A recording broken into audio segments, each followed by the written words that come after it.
E, então, vamos oficialmente dar continuidade ao 7º encontro científico do programa de pós-graduação da Unesp. Bom dia a todos.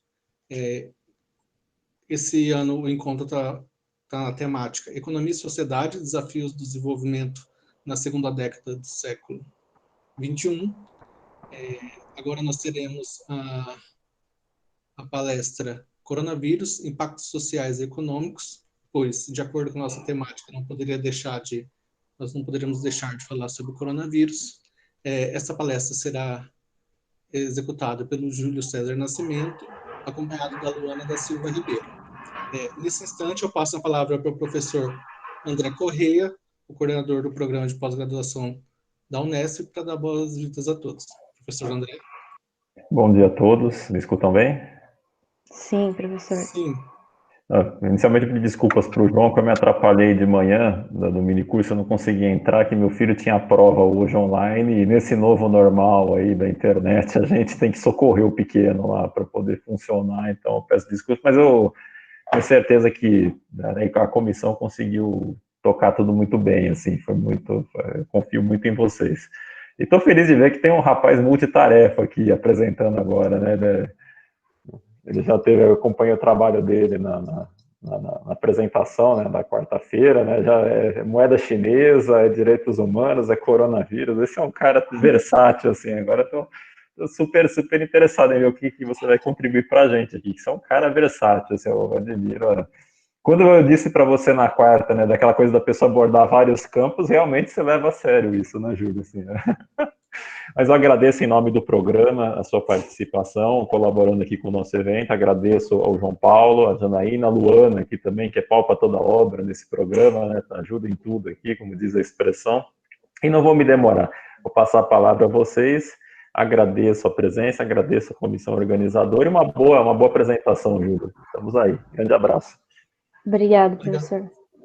Obrigado, professor André. Nesse instante, eu vou apresentar a nossa moderadora, a Luana da Silva Ribeiro. Ela é tutora da Universidade Virtual do Estado de São Paulo, a Univesp, e participante do Grupo de Estudos em Economia Industrial, o GEIM, da Unesp. Ela possui graduação em Ciências Econômicas pela Universidade Estadual de Maringá, a UEM. Ela é mestre em Economia pela Universidade Estadual Paulista, a Unesp. E atualmente é doutoranda do Programa de Economia pela Unesp também, o qual está realizando este evento. Ela tem experiência em pesquisas na área de desenvolvimento econômico, com ênfase em políticas públicas, economia industrial, ciência e tecnologia e inovação. Luana, a palavra está com você. Obrigada, João. Obrigada, professor André. Bom dia a todos.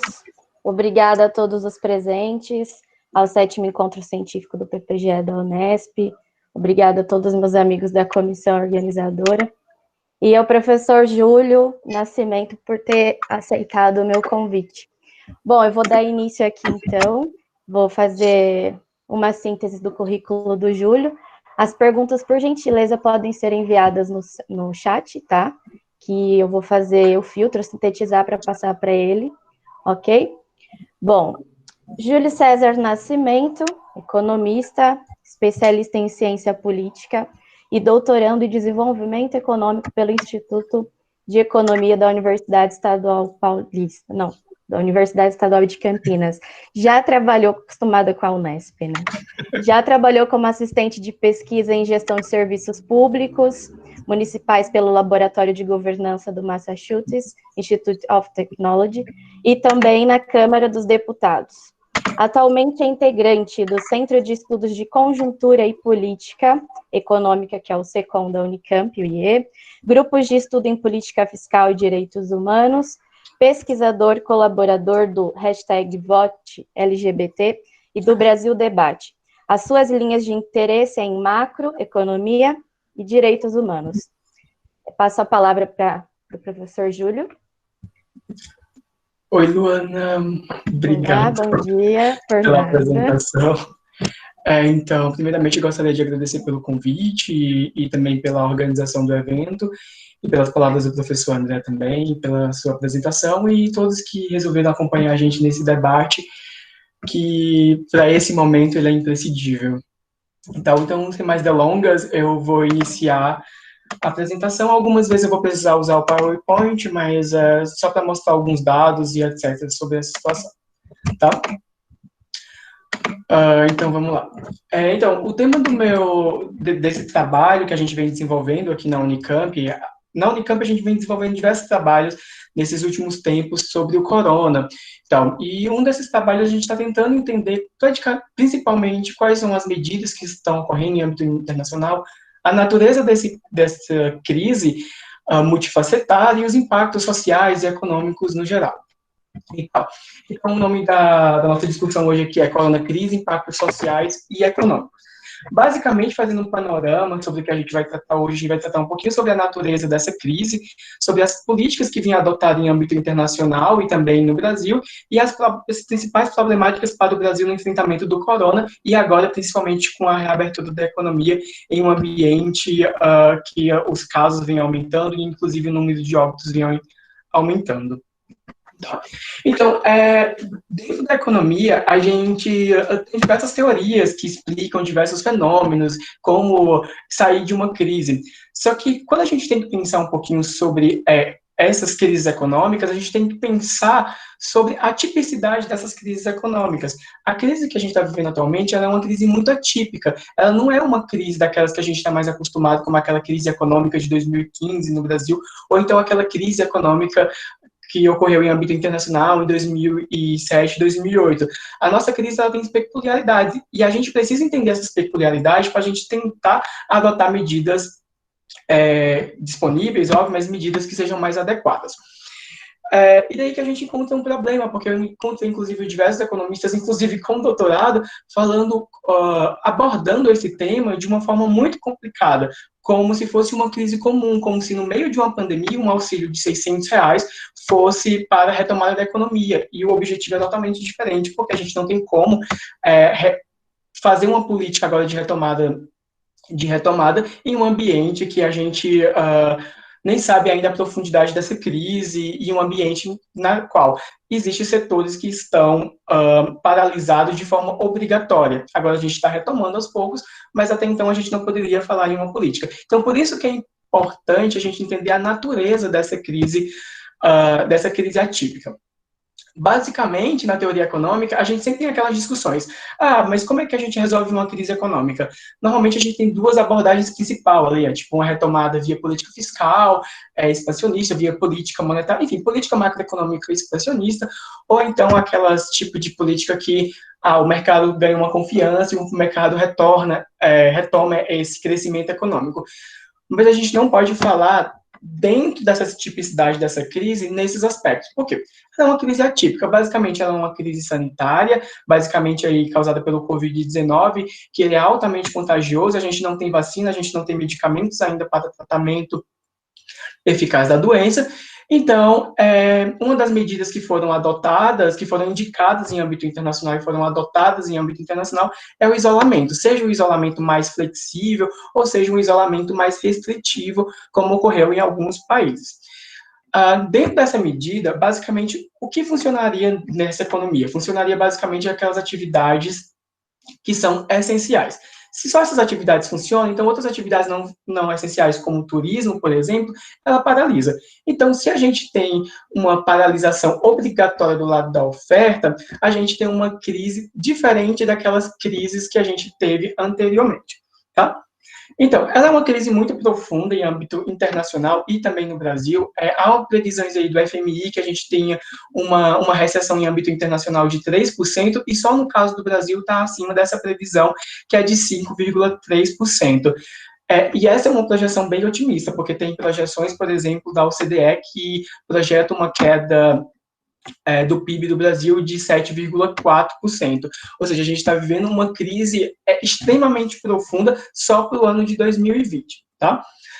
Basicamente, quais foram os impactos gerais que ocorreram no Brasil? Basicamente, a gente tem essa previsão de queda do PIB, a gente tem um impacto social muito grande, que na perda da renda da população e também no desemprego, ou seja, um impacto social profundo.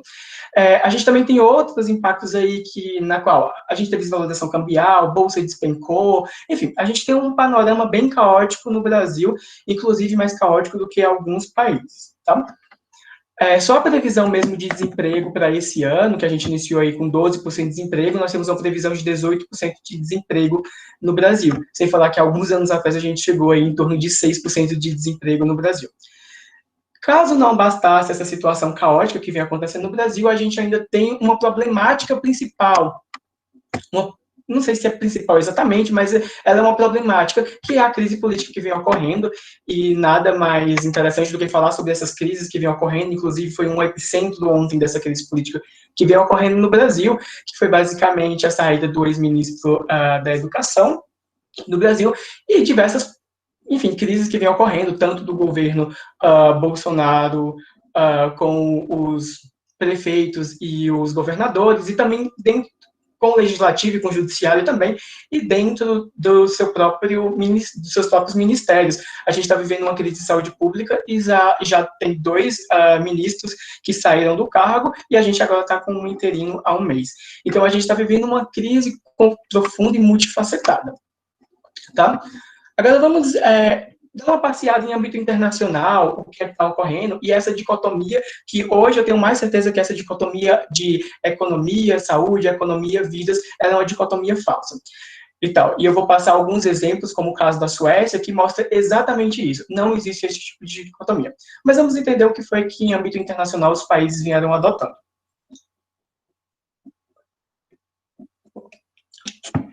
Então, a gente teve 2 epicentros antes de chegar aqui na América, que foi na China e na Europa. Nesses 2 epicentros, nós temos diversas políticas que foram adotadas. Por exemplo, políticas na área fiscal, política na área monetária, creditícia, na área da saúde, enfim, tiveram amplas políticas adotadas em âmbito internacional. Por exemplo, no caso da Espanha, teve garantia de crédito ilimitado para as empresas, inclusive estatizações de hospitais e serviços de saúde. Na França, por exemplo, teve suspensão de conta de aluguel, de luz e de água. Ou seja, a gente tem desde políticas voltadas para empresas e para a sociedade, para as famílias, porque a gente tem impactos diversos dessa crise. E daí, apesar de teve diversas outras políticas, teve, inclusive, apesar de ter um epicentro na Europa, depois as políticas foram muito restritivas, inclusive com multas, como no caso da Itália, e daí já conseguiram reverter essa situação, reduziram bastante o número de infectados, conseguiram fazer um mapeamento, e daí na Europa já vem com o processo de reabertura. Mas esse processo de reabertura, diferente do Brasil, ele veio depois de ter conseguido reduzir esses números. No Brasil, a gente está vivendo uma situação caótica, a gente tem um processo de reabertura. Tá? Então, basicamente, na Europa já vem reabrindo desde parques, bares, enfim, diversas áreas de serviços, inclusive.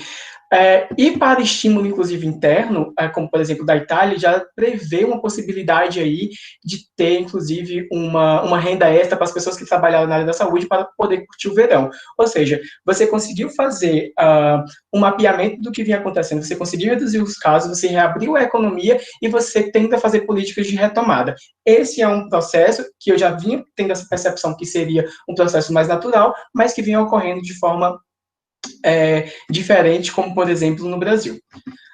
Mas aí vamos por caso da Suécia, que daí foi um caso bem emblemático da Suécia, que a Suécia teve uma medida muito flexível, as medidas foram bem flexíveis na Suécia, e daí ela nos confirmou algo que nós da ala progressistas, nós somos pesquisadores mais sérios, nós já vínhamos pensando sobre qual é o tipo de isolamento, se seria esse horizontal ou se seria esse vertical, para tentar lidar com essa situação.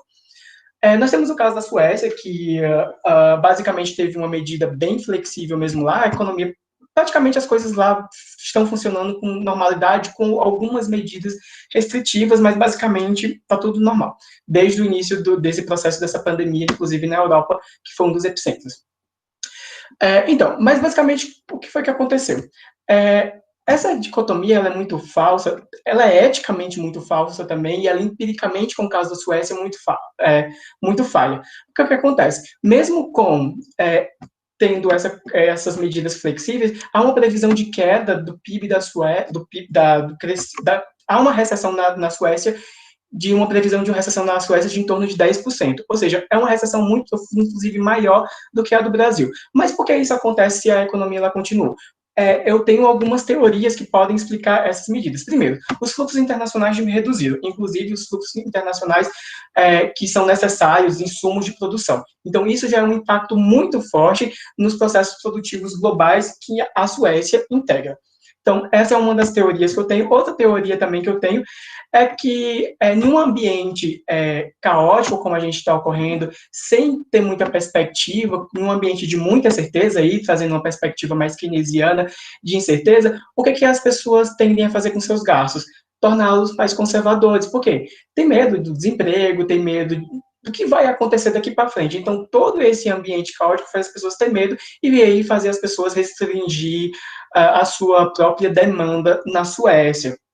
Então, os fluxos internacionais de turismo também reduziram e isso impacta diretamente na Suécia, ou seja, não necessariamente porque teve medidas flexíveis a gente salvou a economia lá. A gente tem uma previsão de queda, inclusive, maior do que a do Brasil, só que a gente tem uma problemática ainda maior na Suécia e tal, porque os números de mortes em relação à sua população, ela disparou. Ou seja, o que nós temos de diferença, basicamente, são os números de óbitos e o número de infectados em relação à quantidade da população, e não necessariamente em relação aos impactos na economia, que está tendo basicamente o mesmo para todo mundo. Alguns poucos países vão continuar crescendo, como, por exemplo, a China, mas com um crescimento bem reduzido do que seria inicialmente. Tá? Mas aí agora vamos tentar entender um pouquinho aí no Brasil. Quais são as medidas que vêm sendo adotadas, quais são os principais fatores no Brasil. Quando começou essa pandemia, a gente estava muito acostumada com a Europa como sendo uma base de dados importante para a gente. Só que a gente precisa entender que a gente tem peculiaridades bem diferentes do caso da Europa. Primeiro, lá a gente entendia como fator de risco a questão da idade. Mas só que no Brasil a gente também tem que incluir outro fator de risco como sendo o maior fator de risco no Brasil, que são as questões das desigualdades. A gente está vivendo um país da desigualdade, seja desigualdade de acesso a saneamento básico, à saúde, à educação, a emprego de qualidade, à renda. Enfim, a gente tem uma organização estrutural no Brasil baseada nas desigualdades. E isso é um principal fator. Os dados já nos mostram que regiões mais periféricas tem mais casos de transmissões, inclusive de óbitos. Porque, inicialmente, como é que ocorreu no Brasil? A gente teve os primeiros casos confirmados e as pessoas estavam se tratando no Albert Einstein. Ou seja, a questão da desigualdade era tão extrema que, no início, foi isso. Depois começou a transmissão geral no Brasil, e esse processo de transmissão acabou impactando nas regiões mais pobres do país, que não tem acesso à moradia, ou que tem moradias muito precarizadas, e isso tem um impacto geral. Por quê? O processo de acesso à saúde no Brasil também já é muito precarizado, e nesse processo está se precarizando ainda mais. A desigualdade de educação também é um fator relevante para a gente analisar. Ou seja, até para o processo de entendimento sobre o que está ocorrendo, o processo de educação ele é relevante.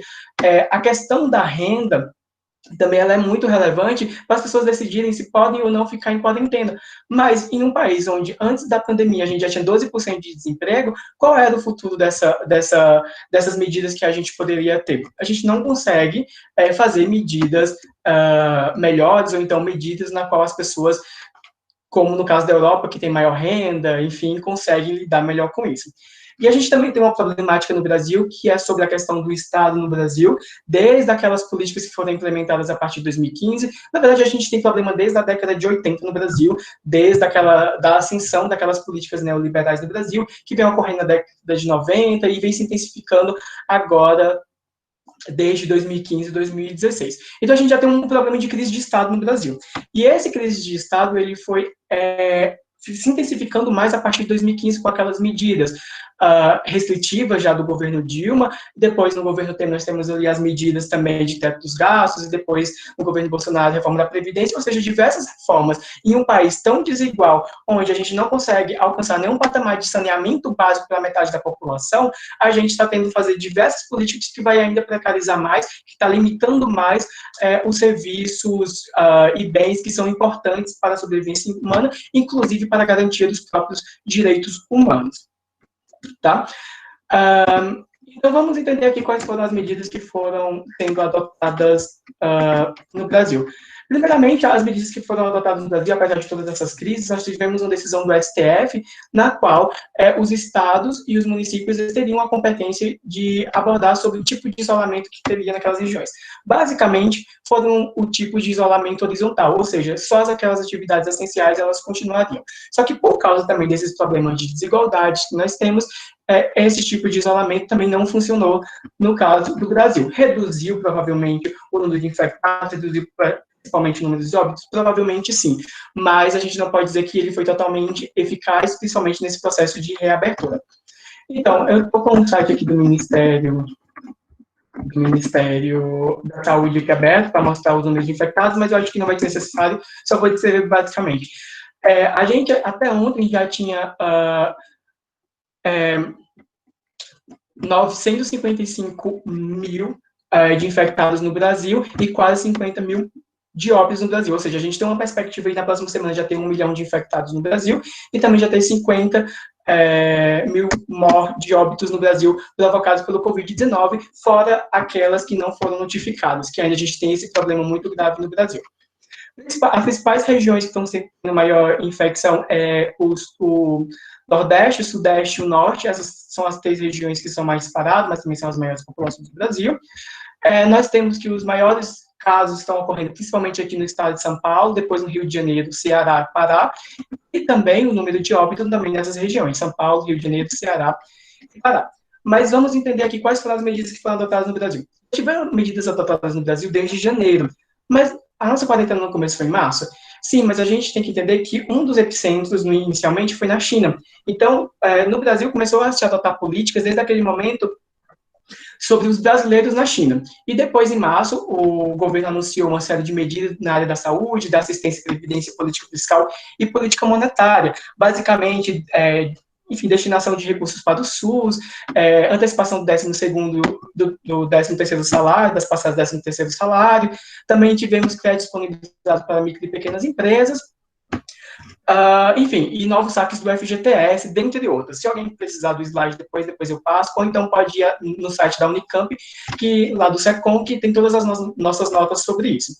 E daí o que acontece? Basicamente, essas medidas, a gente tem que fazer uma análise comparativa em relação ao Brasil, e nós temos também que fazer uma comparação em âmbito internacional.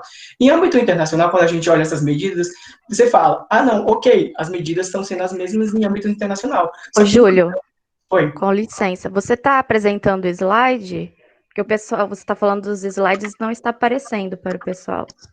Então, é porque eu só fiz alguns rascunhos, mas daí eu tenho uns slides mostrando só os dados e tal. Então tá bom. E Obrigada. do orçamento e tal. Ok? Então, retornando aqui. E daí o que acontece? A gente teve diversas medidas adotadas que foram muito parecidas com o âmbito internacional, só que a gente tem que perceber que a profundidade dessas medidas foram totalmente diferentes do que foi ocorrendo no caso da Europa e tal. Basicamente, também a gente tem um outro problema. Enquanto diversos países estavam fazendo injeção de recursos novos na economia, no Brasil, basicamente, eram anúncios de medidas já existentes, ou seja, 13º salário. Ou seja, já era uma medida, já estava dentro do orçamento, e a gente teve uma antecipação de recursos e não injeção de recursos novos.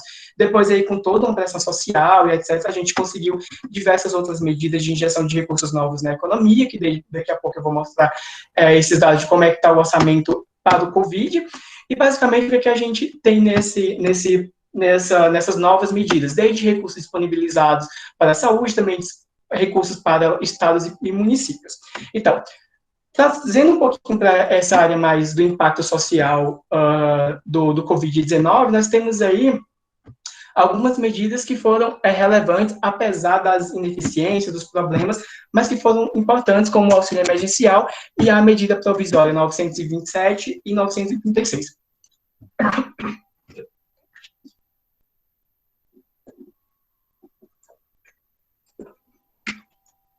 Basicamente, quais foram essas medidas?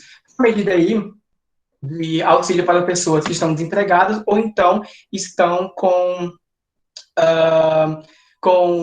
enfim, emprego, que são da área do emprego formal, mas essas empresas poderiam fazer suspensão do contrato de trabalho, ou então reduzir a jornada de trabalho, reduzindo o salário, e o governo entraria com subsídio.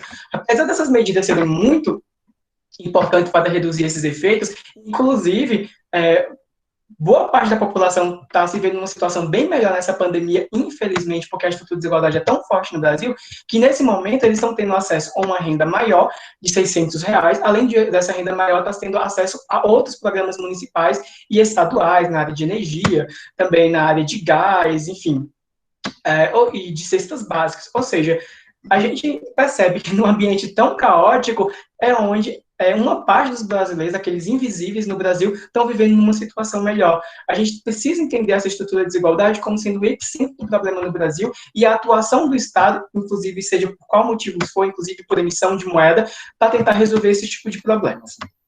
Tá?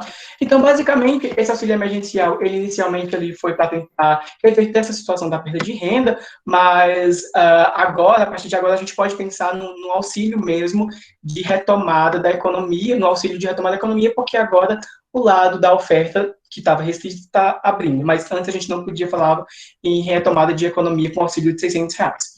A M 936, apesar de ser importante aí, ela vem trazendo alguns problemas, que é a perda da renda.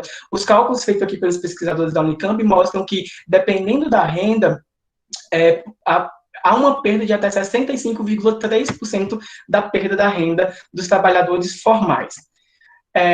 E também teve um plano aí, que foi o Plano Pro Brasil, que era uma injeção de recursos novos na economia, de 30 bilhões, e depois de concessões de parceria público-privado, que esse plano para o Brasil, na minha opinião, ele é incabível, porque só são 30 bilhões, então o valor é irrisório, mas ainda a gente tem uma problemática ainda maior, que a gente não entende a profundidade dessa crise, para a gente estar adotando um tipo de medida sem entender ainda essa profundidade. Então, na verdade, atualmente a gente deveria ainda estar no processo de quarentena por causa desse processo, e depois disso pensar numa política efetiva de retomada da economia, e depois eu vou explicar por que ela vai ter que ser pela via do Estado. Eu posso colocar só um slide rapidinho do orçamento público? Fique à vontade, Júlio, pode apresentar, por favor.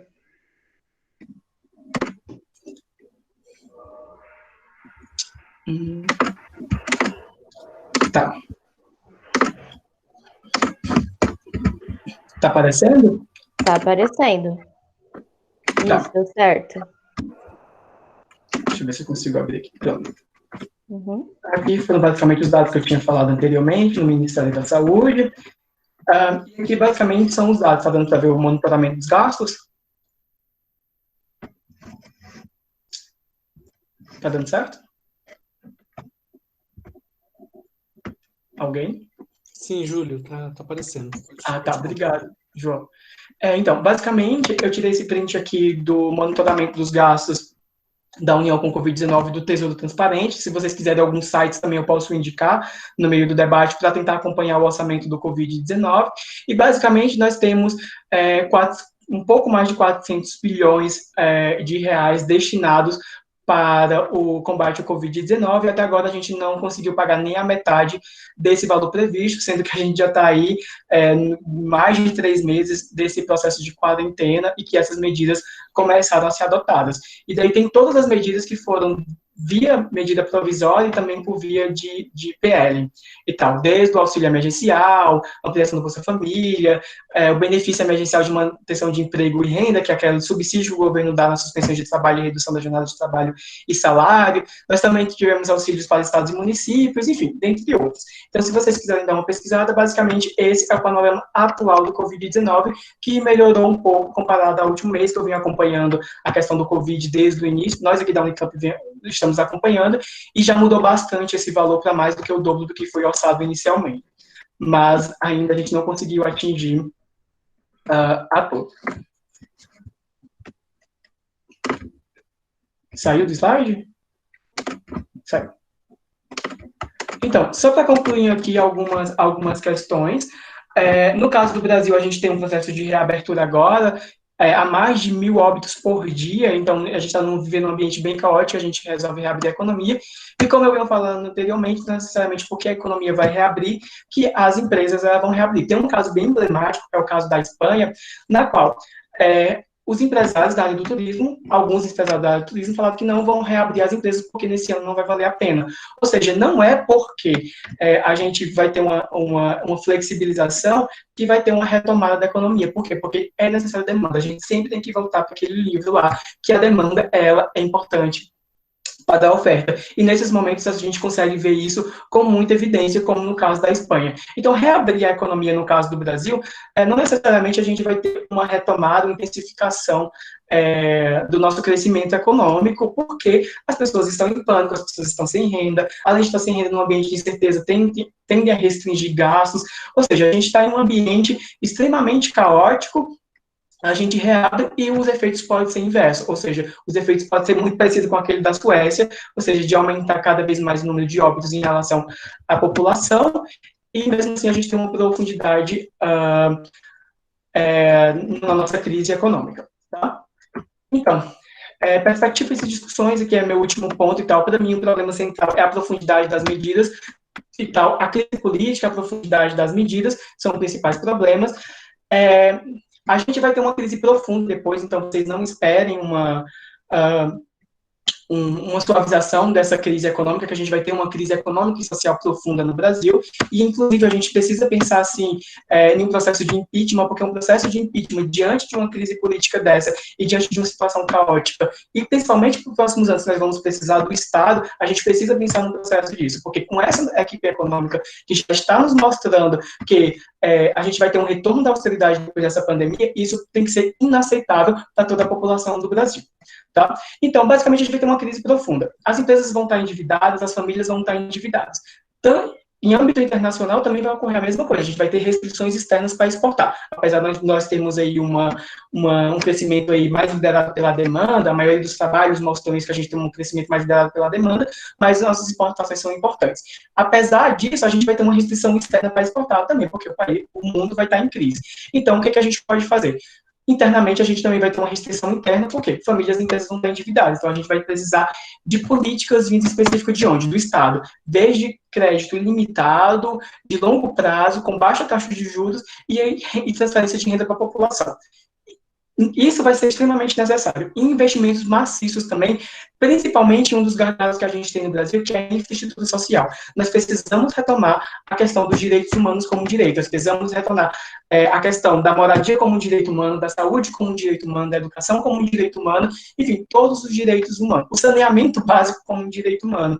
Então, como a gente tem um gargalo de desigualdade muito grande no Brasil, nós temos uma grande oportunidade dentro desse processo de investimentos do Estado, inclusive via emissão de moeda. Isso é extremamente polêmico, mas se alguém quiser perguntar nas perguntas, a gente pode desenvolver essa questão da emissão de moeda.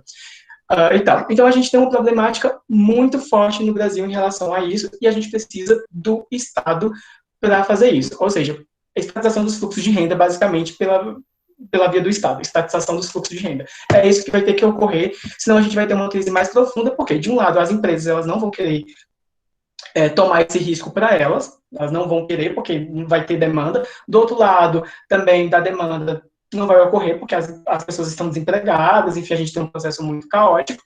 A gente também tem que pensar em outras possibilidades dentro desse período, que é mudanças das leis fiscais, principalmente a do teto dos gastos. Nós temos também que pensar, depois desse processo de desigualdade também no acesso ao mercado de trabalho, numa legislação trabalhista.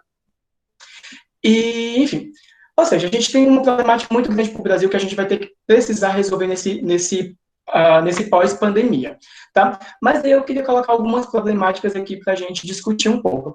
Primeiro, como é que vai ficar a situação? A gente está tendo educação à distância, a educação provavelmente só volta no próximo ano, ou então se tiver uma vacina, que é algo que não está tão provável ainda para esse ano, principalmente para o Brasil, e se tiver no Brasil ainda vai ter que ter ampla disseminação dessa vacina, ou seja, esse ano eu acho que o setor de educação não retorna. Então, como é que vai ficar com essa retomada da economia, com as famílias voltando a trabalhar, como é que vão ficar os filhos, principalmente aquelas crianças que vão precisar retomar, vão ter que continuar a educação que está tendo à distância, que é absurdo também ter uma educação à distância, principalmente para as escolas públicas no Brasil, numa situação onde a população às vezes não tem uma TV, não tem um computador, não tem um telefone, não tem um celular, e não tem nem internet, inclusive. Então, como é que fica essa situação com a retomada da economia, e essa situação é algo que está ocorrendo já na Europa, ou seja, eles já estão pensando sobre como vai ter que lidar com isso, tá? E a gente tem que pensar em 2 pontos também. A gente não pode mais deixar enganado com aqueles economistas que em 2014, 2015 falaram que a gente tem que fazer políticas de austeridade porque o Brasil quebrou, porque até agora eu não consigo entender, e eles não conseguem me explicar como é que um país quebra na sua própria moeda. Então, a gente pode quebrar em âmbito internacional porque a gente não emite dólar, mas eu não consigo entender como é que a gente vai quebrar na nossa própria moeda. Então, a gente precisa pressionar esse tipo de economistas que ficou desde 2014, 2015 falando que o dinheiro acabou, que o Brasil acabou, para eles explicarem como é que o Brasil está conseguindo lidar, mesmo na situação de queda das receitas, a gente está tendo uma queda profunda nas receitas do Brasil, a gente já estava em déficit, ia continuar, e tinha previsão de déficit para esse ano, e como é que a gente está conseguindo fazer distribuição de renda dentro desse cenário de queda de receita. Então, a gente precisa pressionar e não podemos deixar cair nesse discurso furado muito fácil, porque a pandemia já está nos mostrando que isso não funciona. Inclusive, naquela discussão que a gente teve ontem com o professor que discutiu a MMT. Tá? E uma outra problemática aqui, apesar de ter grandes oportunidades para a gente sobre a questão da infraestrutura social, inclusive na questão dos direitos humanos, a gente também tem desafios muito grandes, porque também teve precarização de outras áreas, como precarização na área da educação e precarização na área trabalhista, teve flexibilização. Ou seja, a gente vai ter que ter uma disputa de narrativa para esses próximos anos, muito forte para o país que nós queremos, para um país com mais igualdade, para um país que as pessoas tenham acesso aos direitos humanos, tenham acesso a serviços essenciais como saúde e educação e de qualidade. Ou seja, apesar de a gente encontrar grandes oportunidades, a gente encontra grandes desafios dentro desse processo, e isso a gente vai ter que chamar toda a população para debater isso e conseguir vencer essa disputa de narrativa, porque em vez da gente pensar numa renda básica permanente, a gente vai pensar numa maior flexibilização trabalhista. Em vez de a gente pensar numa educação de qualidade, com estrutura para as crianças, para os adolescentes, inclusive para o ensino superior, inclusive para a pesquisa, que é um ambiente muito importante a gente pensar como a pesquisa é relevante nesse cenário, a gente também vai ter que pensar do outro lado da narrativa essa flexibilização da educação à distância, porque isso serviu para aquela área mais conservadora também, para dizer que essas reformas funcionam. Então, era basicamente isso. Obrigado.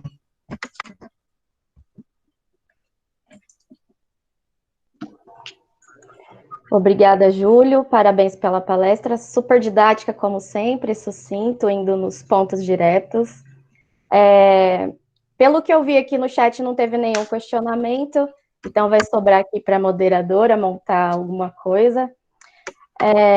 Tanto o Fundo Monetário Internacional quanto o Banco Mundial, eles recomendam, né, a ampliação de gastos, principalmente focando em medidas em apoio aos mais vulneráveis. Então, eu gostaria de saber a sua opinião e a sua exposição a respeito disso, né?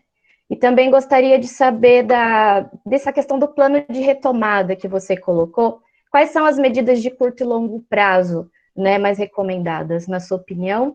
E também sobre a renda básica universal, né, que eu acho que entra aí no apoio aos mais vulneráveis. Uma outra questão que surgiu aqui no chat é aquela que você tinha falado da emissão de moeda. Então, se aprofundar um pouco mais nisso. Tá, então vamos começar sobre esse discurso do Banco Mundial. Primeiro, gente, a gente tem que entender o que é política focalizada e política universalizada. Normalmente, o que esses bancos indicam são políticas focalizadas, ou seja, baseadas nos mais vulneráveis. A gente não pode também cair nesse discurso que tem que ter política focalizada. Sabe o que é política focalizada? É o Bolsa Família, que daí, apesar de ser importante, você focaliza aí na extrema da extrema pobreza e você deixa uma outra camada de pobres ali numa situação também praticamente próxima da miserável. Então, a gente não pode cair nesse discurso de política focalizada, a gente tem que pensar em políticas universalizadas, e que essas políticas universalizadas, elas têm que vir como um direito, e que esses direitos, elas não podem se contrapor, como, por exemplo, a ideia de uma renda básica permanente, já entrando no segundo tema que a Luana, pediu para discutir um pouco. A gente não pode encontrar esse discurso. Atualmente, entrou essa discussão muito forte sobre tentar lidar com uma renda básica permanente, e daí alguns economistas começaram a sugerir que a gente tem que reduzir outros tipos de políticas. Ou seja, a gente dá essa renda básica, mas essa renda básica seria para a pessoa pagar a sua, por exemplo, a sua saúde, por exemplo. Então, há discursos muito nesse sentido. A gente não pode contrapor direitos, a gente não pode entender a renda básica como uma contraposição a outros direitos, mas como um direito a mais que é necessário lidar com isso. Até porque a discussão, que muita gente acha que é da ala progressista, mas essa discussão também é muito frequente na ala mais liberal mesmo. Por exemplo, inclusive tem as propostas aí da perspectiva liberal, como, por exemplo, de Friedman, por exemplo, do Estado dar uma renda básica permanente universal, e daí o Estado não seria obrigado a ofertar saúde, a ofertar educação, a ofertar outros direitos, ou seja, com essa renda ele tem que lidar com todos esses gastos. Então, esse é outro problema que a gente tem que encarar de uma forma diferente, ou seja, que os direitos, eles não competem, os direitos, eles têm que ser universais, e a gente tem que garantir saúde, educação e saneamento, mas a gente precisa garantir uma renda básica também de sobrevivência, e daí que entra a ala progressista discutindo um pouco esse tema de diversos direitos se convergirem, tá? A outra questão foi a questão da emissão de moeda e etc. Eu acho engraçado que não questionaram essa questão quando o Nelson falou no primeiro dia de palestra, porque o Nelson, de forma muito leve, falou, olha, a gente tem que, o Banco Central financiar o Estado. Gente, basicamente é isso que é emissão de moeda. É o Banco Central comprando os títulos do Tesouro. É basicamente isso que é emissão de moeda. Só que o Nelson foi super leve falando sobre isso, e a gente precisa parar de estar querendo esconder algumas palavras para poder falar sobre o mesmo ponto. Não, isso significa emissão de moeda. E aí, daquela discussão de emissão de moeda, inflação e etc., a gente não pode nem trazer essa discussão para a atualidade, porque a gente está numa inflação extremamente baixa, e que não necessariamente inflação baixa ou deflação baixa é melhor do que uma inflação moderada e tal. Então, a gente não pode partir também desses argumentos que a emissão de moeda ela vai trazer. Basicamente, no Brasil, constitucionalmente a gente não pode. O Banco Central não pode comprar títulos do Tesouro. Mas por que eu falo que isso é uma das alternativas? Isso é uma alternativa pós, ou seja, nossa primeira alternativa é emitir para o mercado. Se o mercado quer, como no caso do Brasil, o mercado quer nossos títulos públicos. Então, basicamente, o mercado está conseguindo financiar esse déficit. Mas, no outro caso também, caso não tivesse essa situação, a gente poderia fazer uma emissão de moeda, ok, a gente tem que colocar algumas regras e tal, mas é importante a gente voltar a discutir isso de forma séria e não só que vai causar uma inflação, até porque a gente nem pode falar em uma inflação, porque quando fala esse tipo de inflação, é muito de inflação de demanda e tal. A gente não pode falar nesse cenário de inflação de demanda, porque quando a gente fala em inflação de demanda, é quando a gente tem restrições na área da oferta, ou seja, você teve você força a demanda e daí as empresas não conseguem ofertar. Só que daí a gente entra numa outra problemática. Como é que a gente vai falar que a gente está vivendo uma economia de escassez com desse tanto de desemprego no Brasil? Com desse tanto de empresas paralisadas, inclusive empresas vivendo mais do que 30% da sua capacidade ociosa? Como é que a gente vai falar que a gente está vivendo uma economia da escassez? E o outro ponto, Luana, desculpa, eram 4 pontos, você falou mais um ponto aí que eu não lembro mais qual era. Você pode repetir? Seu áudio, eu acho que está desligado. Está me ouvindo? Sim. Da renda básica universal, né, as medidas de curto e de longo prazo para essa retomada, e a questão do apoio aos mais vulneráveis. Surgiu uma outra pergunta aqui no chat que eu vou até já passar para você, que é a respeito da Renda Brasil, a nova proposta de governo.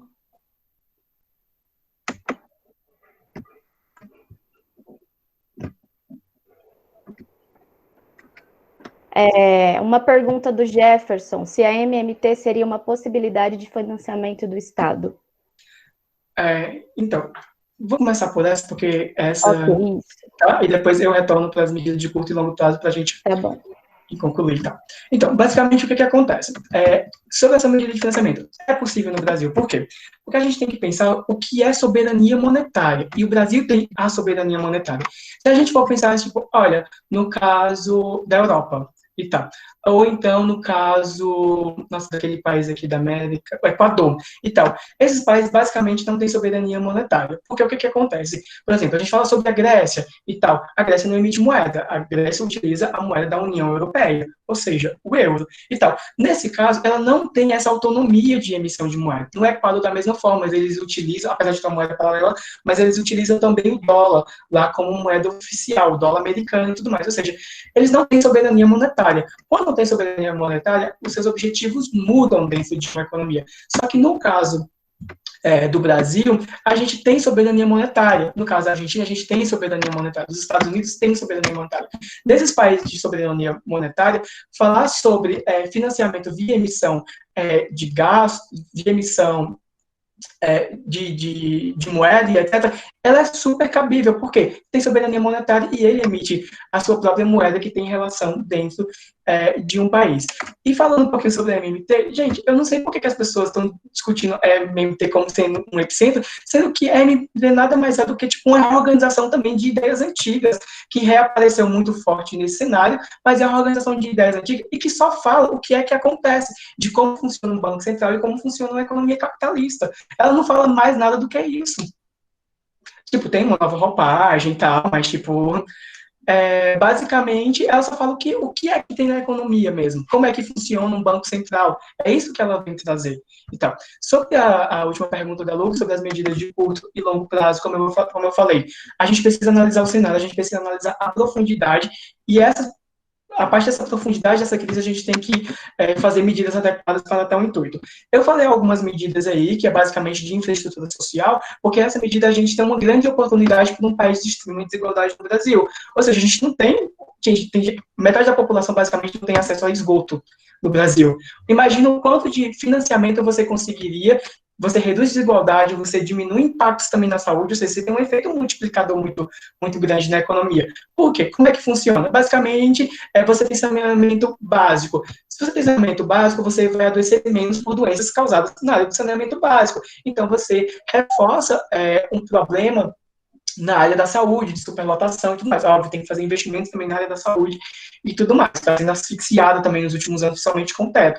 Mas a gente também tem que entender que, tipo, a gente investir em infraestrutura social, a gente tem impactos também geral na economia e na vida da população enormes, tem efeitos multiplicadores também de gastos enormes na economia, porque quando você faz esse tipo de investimento, você está transferindo renda para a população, e a população, quando tem baixa renda, o que ela faz? Ela consome toda a sua renda, diferente daquelas pessoas que têm elevada renda, que não vão consumir mais só porque aumentou um pouco a mais a sua renda, ou aumentou muito a sua renda. Essa população, que a gente está dando emprego nessas áreas de infraestrutura social, ela vai lá no mercado e vai comprar, e tal. E quando ela vai comprar no mercado, o mercado vai perceber assim, olha, eu tenho que demandar mais da indústria, tenho que demandar mais da agricultura. Por quê? Porque a gente está tendo uma demanda. E daí a gente vai fazer o quê? A gente vai ter que fazer o quê?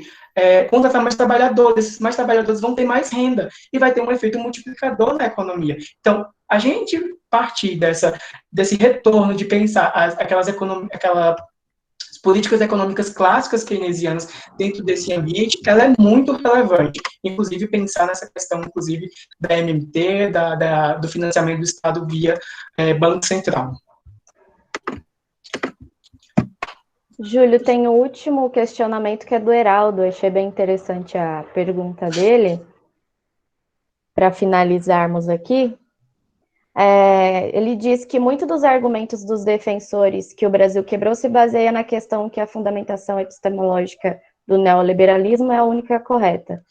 Falsas analogias, ele coloca o Estado como a casa da gente. Como nós conseguimos superar isso e trazer os conceitos da economia para mais próximo do povo?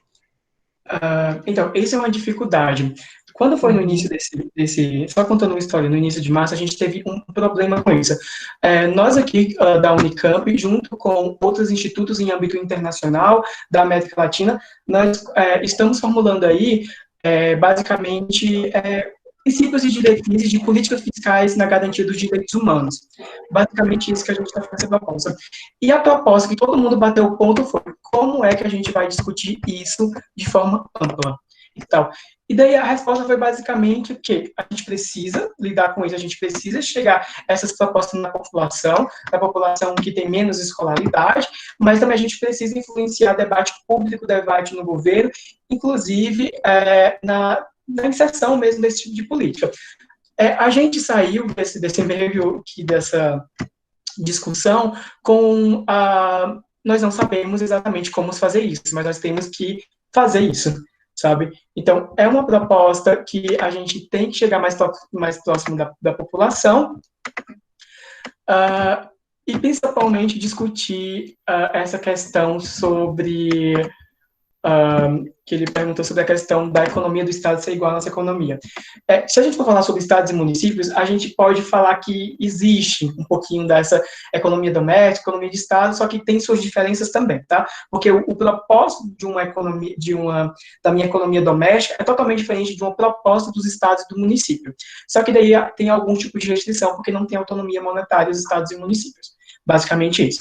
Mas quando a gente vai pensar em âmbito internacional, quando a gente vai pensar em âmbito federal, no país soberano como o Brasil que emite moeda, a gente não tem esse tipo de restrições que a gente tem. Primeiramente porque os objetivos são totalmente diferentes e também porque o orçamento das famílias, eles precisam ter uma organização orçamentária aí, de receita igual às suas despesas, mas no caso em âmbito federal, ele não necessita, não precisa e não tem essa obrigação. Ou seja, o orçamento das famílias são totalmente diferentes de um governo em âmbito federal. Inclusive, por exemplo, se a gente, só para a gente pegar uma proposta simples, assim, por exemplo, se nós trabalhadores nós tivermos um problema de déficit na nossa renda, o que acontece? A gente vai pedir mais renda para nossos empregadores? A gente não tem como manipular, mas o Estado ele consegue manipular isso. Ele consegue manipular o quanto é que ele vai receber de receita, por exemplo, quais são as perspectivas de receita do Estado.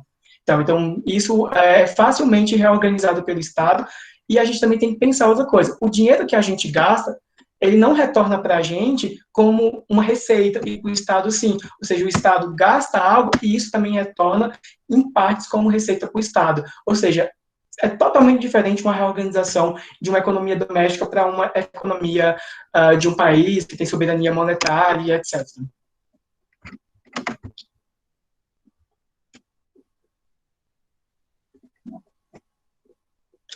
Estão perguntando sobre o seu LinkedIn aqui. Luana, está desligado o seu áudio. Está fazendo sucesso hoje. Tem uma última pergunta aqui da Maiara Cavalari Mota, você já conhece, sobre a questão da falta de poupança. Se a nossa falta de poupança está intimamente ligada à desigualdade. Aí, se puder responder, a gente já consegue finalizar e passar para o João. Tá bom? Então, existe uma discussão muito forte sobre isso, né? Sobre o que que determina, é poupança que determina, ou é investimento que determina, o que acontece?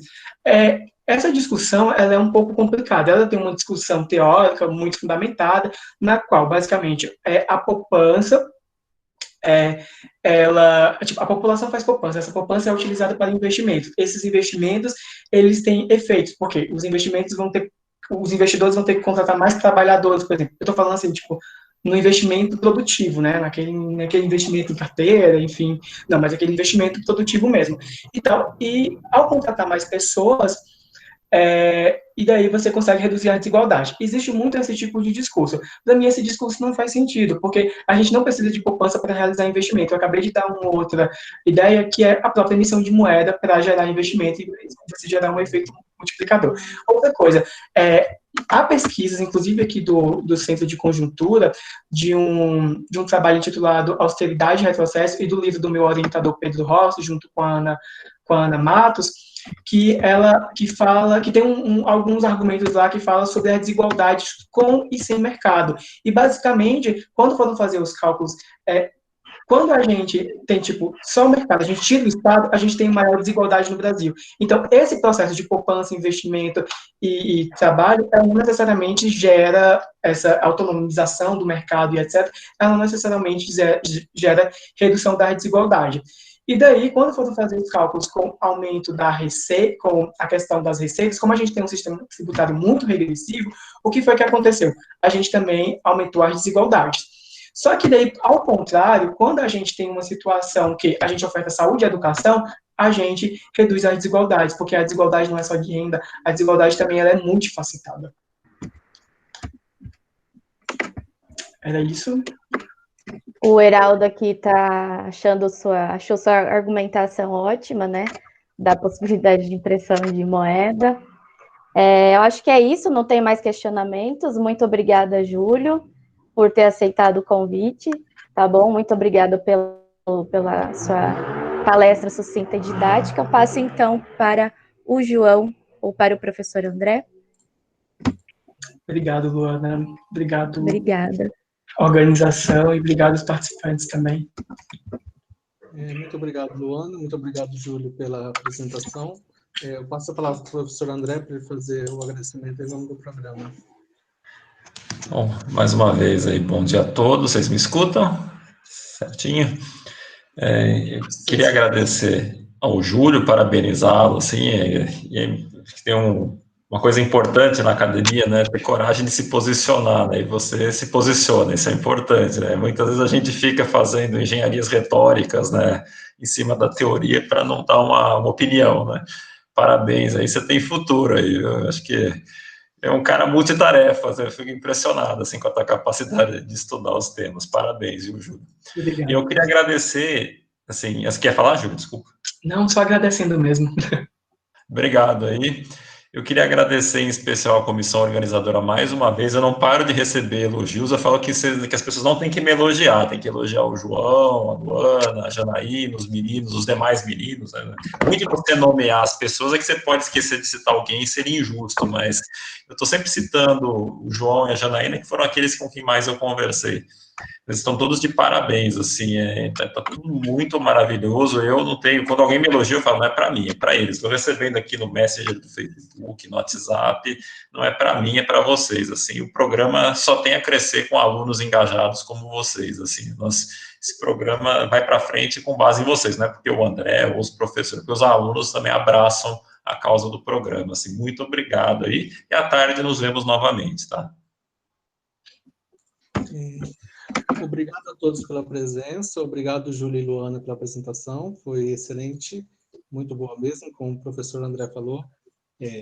O Júlio teve coragem de se posicionar e se colocar no debate, então isso é muito bom, e eu agradeço muito por ter aceitado falar sobre esse tema aqui, tema muito atual, e foi uma excelente apresentação.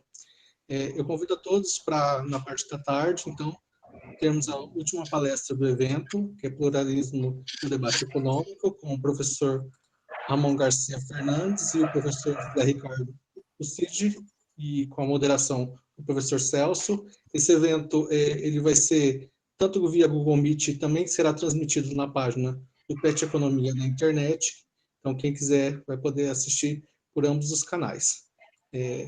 Então eu dou por encerrada essa palestra e nos vemos à tarde. Boa tarde. Boa tarde. Bom dia ainda. Bom dia, boa quase tarde, boa tarde, pessoal. Isso. Tchau, tchau. Tchau, tchau. Até logo.